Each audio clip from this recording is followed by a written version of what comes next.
আসসালামু আলাইকুম। এই যে আরেকটা ওয়েদার নিয়ে আসলাম মালয়েশিয়াতে। এটা আমি আছি মালয়েশিয়ার জোহরবারু। তো আপনারা কি কোথা থেকে দেখছেন কমেন্টে জানাবেন। যে এটা হলো আমাদের হোস্টেল, আমরা এই হোস্টেলে থাকি। একটু জুম করে দেখালাম। এটা হলো আমাদের হোস্টেল, আমাদের কোম্পানির হোস্টেল, আমরা এখানে থাকি। এই যে বিকালবেলা আমাদের বাঙালি ভাইরা খেলতেছে, ওরা ক্রিকেট খেলা খেলে।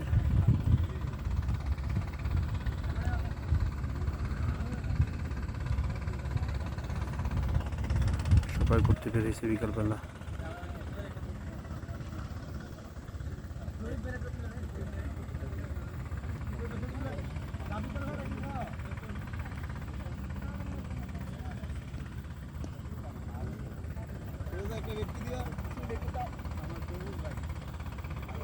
রাস্তায়